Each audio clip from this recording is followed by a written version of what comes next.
This is the Muzilog magazine podcast with host Sam Archer.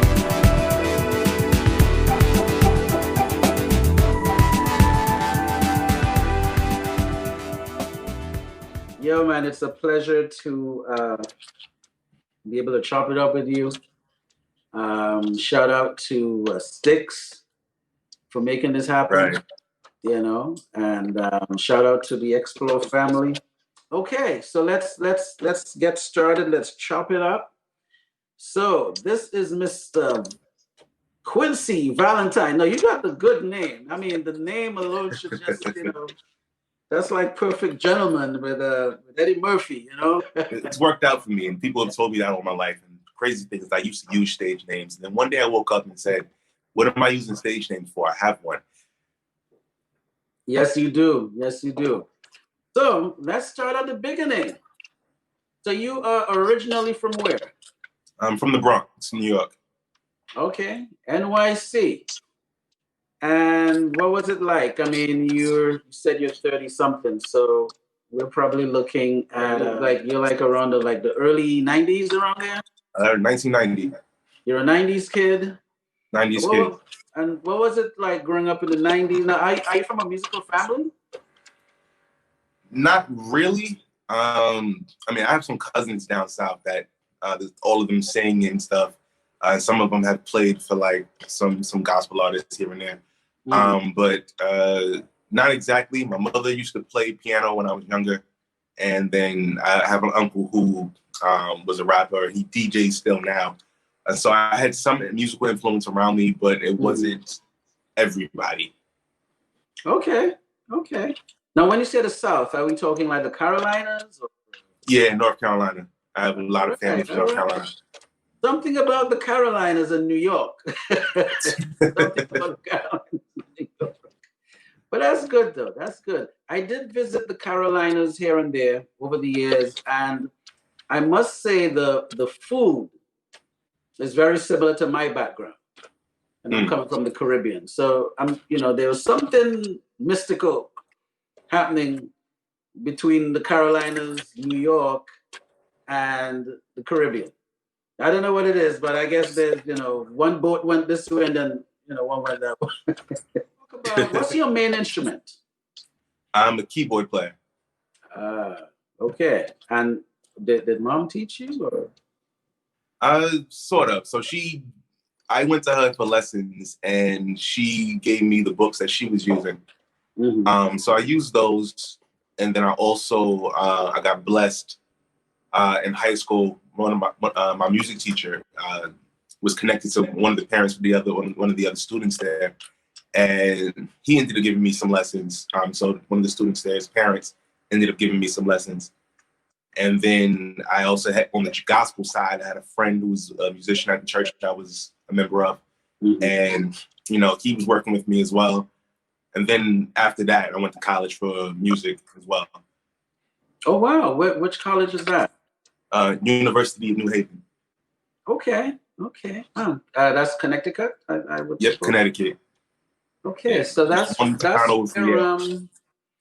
where Michael Brooks is from, by the way. I know he's from Connecticut. I don't know if he's from the same that same town. You know Michael Brooks, by the way? Believe so. From the group Commission? Got it. All right, maybe. I know Commission for sure. You know, we all do, right? Okay, so you're better than your mom by now, or your mom still got some skills that she flip on you and be like, you could do this, baby? My mom really played for herself, so it was more of a hobby for her. Whereas me, I do it more as a profession. So I've advanced. So yeah, if it came down to lessons, I would be teaching her. You don't sleep on moms though. They be coming up with some stuff. Shout out to mom though. Both parents are still alive? Yeah, both parents are still alive. Okay. My father's still around as well. Shout out to the parents. I know they're probably going to see this interview. They're proud of their son taking this step out there. So, what's your main profession, if you don't mind me getting into your business? Okay, so I do a multiplicity of things. So for the last, say, 4-ish years, I've actually primarily been a musician. So that's between, you know, playing in church, playing for different artists, as well as I'm a music producer as well. And so I also get to do production for different artists. And it's been pretty cool. It's been pretty cool. That's the majority of a good amount of my income. And then aside from that, I also teach music part-time. Okay, okay. And any influences on the production side that you would probably want to just give a shout out to? It's a very interesting thing. There's a lot of people, you know, growing up, I grew up on the Just Blazes and the Timberlands and everything, the Dr. Dre's and everybody. But to say that I have a specific influence, I can't really say. It's interesting. Like I respect all the people that came before me, and I enjoy their work. But I can't say there's a specific producer that I listen to for inspiration.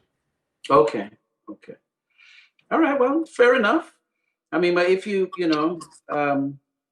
happen to figure it out, you know, on the next interview, just say, hey, remember that question you asked me the other day? What were your activities like in high school? So high school, that's when I really started getting into music. So the first thing I did was I was in band. And so I did everything from, you know, we were playing snare drum back in the day. Because, you know, drumline came out and everybody was inspired by it. So everybody would just play snare drum. Shout out to Nick Cannon and shout out to Nick Cannon. So that's how I got heavily started in music. And then I had some friends. We were all into music. Some of us we were a rap group that somehow turned into a band because we all played instruments. So. And where I was like one of the main rappers, I became the keyboard player and let somebody else take the front. So that was high school. It was fun. Every year they have pep rallies and different events, and we would get our band. Somehow we'd get our band in there to perform. Cool, cool. I mean, I'm sure that's, you know, you had a lot of memorable times there. So let's jump into releasing music from Mr. Quincy Valentine. So let's talk about what you have out right now. So you just released a single. What's the story behind getting that single together?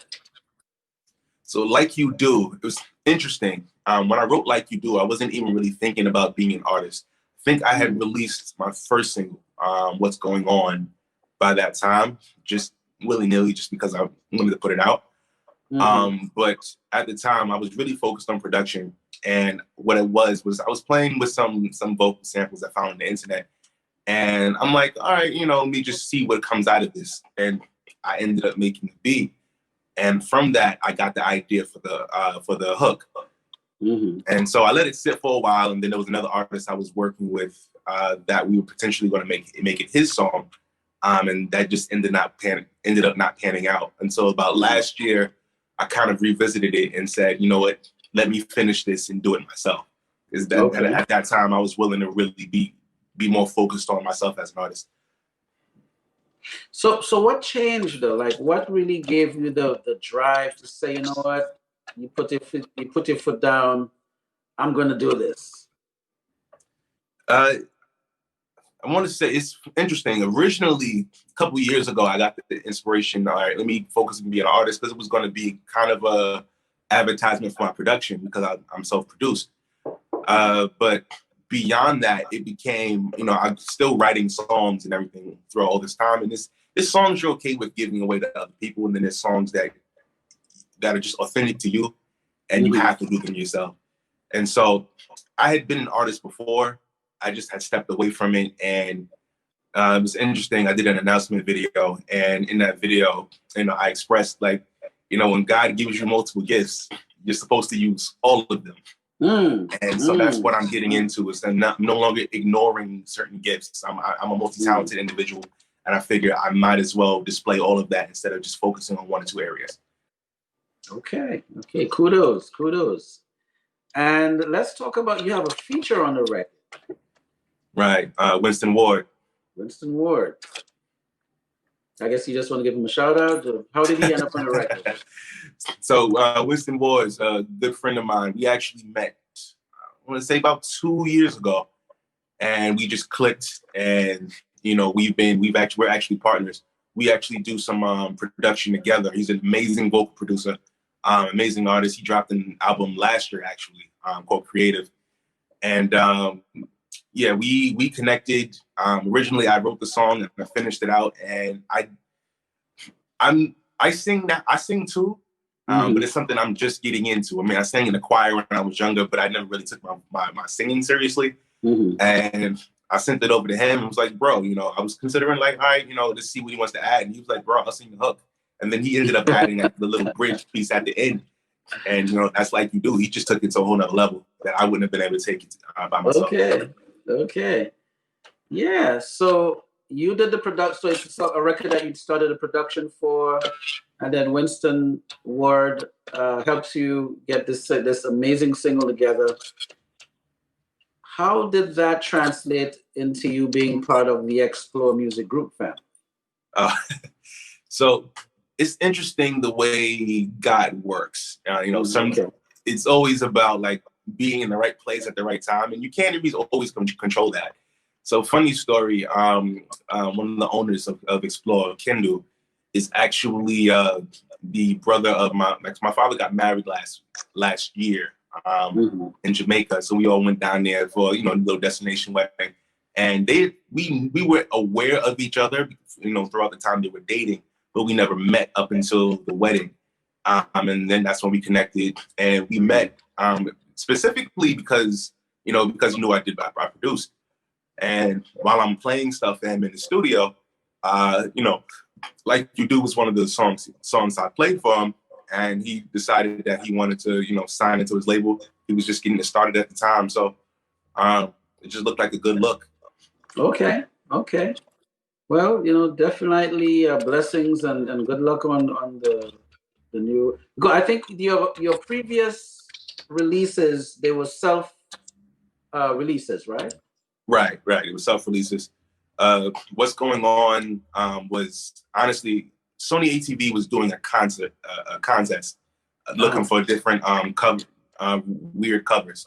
And so I did mine. So it's a cover of Marvin Gaye's What's Going On. And I liked how it came out. It didn't win, but I liked how it came out, so I put it out. And then Needed. We were in talk. I was in talks with Xplore Music Group since about September, but I knew that we weren't ready to release Like You Do just yet. So, Needed, my second single, was another song that I actually wrote originally for Sync, but it didn't really work out. But again, something else that just turned out well, So I said, hey, let me put it out and see what kind of traction I can get with it. Okay. So just for the sake of up-and-coming artists that are putting out music and making decisions as to how to release, did you feel a need to have a connection with a label? What was the things that actually pushed you to say, a label would really be a good thing for me at this time? Resources. Definitely a resource thing. I'm in a fortunate position as an artist who produces himself that recording and the production doesn't cost me anything other than time. But even beyond that, the process of putting out a project or a single and making sure ears hear it, it still takes a lot of time and it takes money. And so to get on a label situation, especially if it's going to be a good deal for you, just helps alleviate a lot of that process. It's a lot less out of pocket, which means you're not, trying to figure out how you're trying to pay for stuff personally. Of course, the label still gets their share, and you're not going to, of course, you're not going to make as much money if you had the same resources to do it yourself. But this situation is definitely a mutual beneficial situation where I needed marketing. Essentially, that's one place where I lacked. And, they were getting started. They needed an artist. And okay. match made in heaven. And yeah, you know, it's a thing that you definitely need help. It's really hard to be a one-man show when you're doing this. So yeah, you really need the help and so on. So no one does it quite like you. No one does it quite like you. No one does it quite like you. So let's talk about the music video.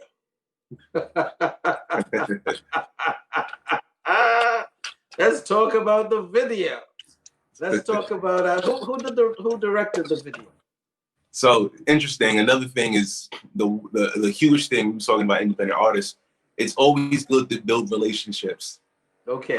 It's always good to build relationships because you never know what kind of talents people have. Amen. So Amen. Originally, I knew I was going to shoot a video, and it was all right. I have no clue about what concept and about what the storyline of everything is going to be. And I reached out to some friends just to give me some ideas because, you know, we're all creative in different areas and I know that's not my creativity. Mm-hmm. And so I reached out to Winston actually, and Winston said, bro, let me take care of it. And so Winston actually directed the video. Our boy, Don of Don D Photos, he was the one who shot it. Mm-hmm. And it was a great time. We shot it out in Queens. Okay. Social distancing. We originally had a different plan, but you know, social distancing and stuff like that kind of got in the way with COVID and everything. But we managed to change things up enough where we can get a smaller team together. And you know, instead of going to different venues that we were looking at, we were able to kind of take care of a lot of it in the park and in a photo studio. So you're saying that if COVID did not exist, that the video would be a lot more steamier than it is right now? Maybe. More locations. More locations. It might be just as steamy. Maybe steamier. That might be a blessing. I don't know. It's like it's funny because a lot of people know me as a very stoic individual. They don't know that side of me. That fun side of you, huh? So this is going to be interesting seeing people who know me react to this. Okay, all right. Please do share how that goes, especially the church folk. Shout out to the ladies. You had some nice ladies in the video. Shout outs to them. And shout out to Mr. Tina and Samantha. Awesome job. Beautiful. They did an amazing job. Okay. Do you have any music like in film or anything? Because I saw something in IMDB. Have you been like scoring films or anything like that?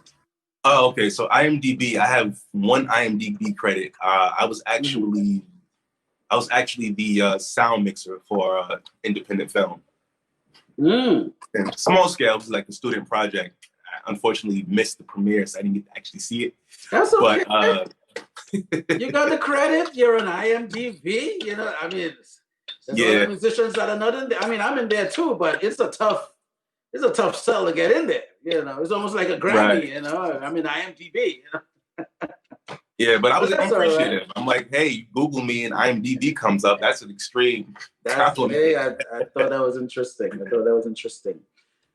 Is there anyone in the industry that we may know, or that the fans may know, or the listeners may know, that you probably may have toured with as a musician? Toured. So unfortunately, I haven't been able to tour, but I have had opportunities to play some one-off situations.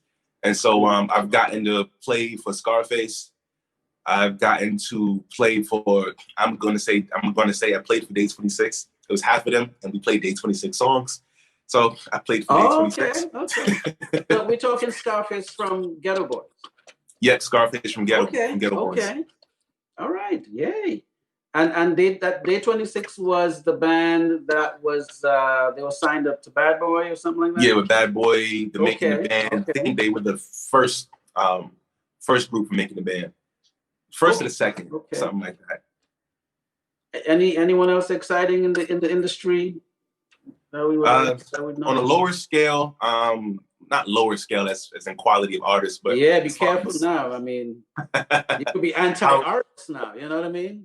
Yeah, as far as big names and everything, I've also played for Mr. Complex, who's more of an underground artist. But the interesting thing about that is he had a song in this video game I played as a kid, Tony Hawk, Tony Hawk's Underground. And so it was pretty much an honor to be able to play that song for him, 10, 15 years later. Wow. That's great. So as an artist, what would you like music lovers or music listeners to get from your present project at this time? So I am all about positivity. I think there's not enough of it. A lot of the music that we have, especially in the Black community, is about you either gangster, you're on drugs, you're selling drugs, or we don't really have love songs. All about let me get what I want real quick, kind of thing. And I want to be against that narrative. I want to bring that positivity aspect. And of course, ironically, my last name is Valentine, so I gotta talk about love. It's just, I can't avoid the cliche. I feel you. I like that.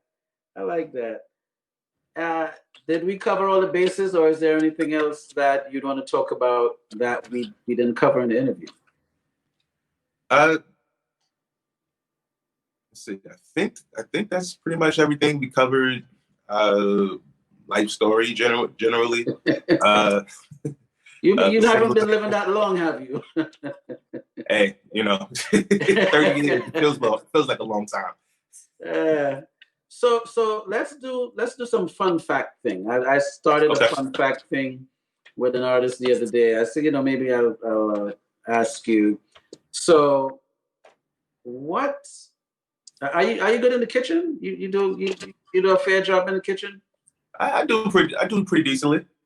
If there's ingredients in the kitchen on a day that you're by yourself and you got to cook something, what would that be? Okay, so I'm either gonna make a chicken parmesan pasta, or not chicken parmesan pasta, more like basically. You got to think about it. It's like, I'm going to. I like to be creative sometimes, and I'll take some pork chops, marinate them with A1 sauce. It's a nice little seasoning. Instead of putting it on afterwards, you kind of put it on first, and then you cook with it. Throw that, and then throw that with some mashed potatoes or some broccoli and some rice. All right. Well, that sounds. You could at least boil some water too, right?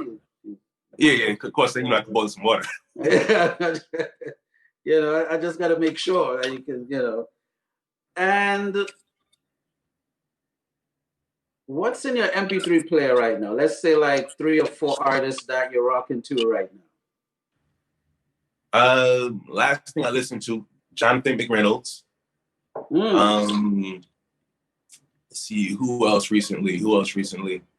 And of course, I got to support friends. Funny, the same day I dropped Like You Do, a friend of mine, Gerard Thompson, dropped his project, Blue Dream. So that's been on rotation. A lot of stuff that I've been playing has been recent stuff from people I've been working with. So you're more of you support the local circle. Support the local circle a lot. Yeah, that's good. Nothing wrong with that. And what else?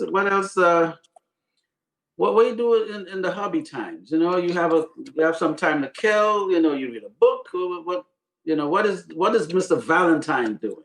So I'm heavy on watching shows. It's funny. Related to the music question, it's like people ask me what I listen to a lot, and what ends up happening is I don't do a lot of listening to music.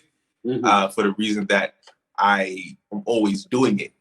So in my free time, I'm looking for something else to do. And so a lot of the times I'm watching a video of some sort, whether it be a television show, some anime.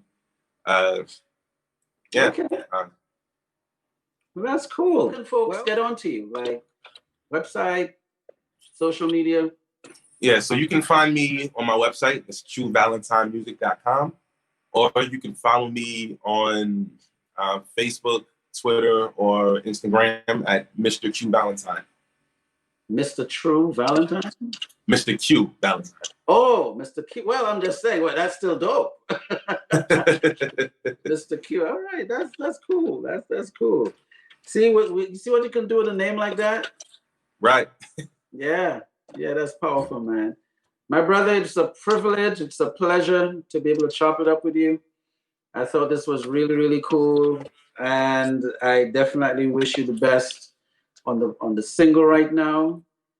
I wish you the best on future endeavors. And definitely, please come back, keep us informed as to what you're doing. Absolutely. You know, shoot the Muzilog folks. Give us an update, send us an alert, let us know that you have some new things coming down the pipe. Before you run away though, anything else before the year is out? So this single, is this leading to anything like an album or? So that's up in the air at the moment, but I have some songs that are ready. It's just a matter of the when. So I'm seeing about when we're going to drop the next thing, but I have the whole EP basically planned out. Oh, see? All right. Well, thank you, my brother. And thank you. It's been a pleasure. It's been a pleasure. It's definitely been a pleasure. Thank you so much for having me. We're going to have a lot of editing on this thing.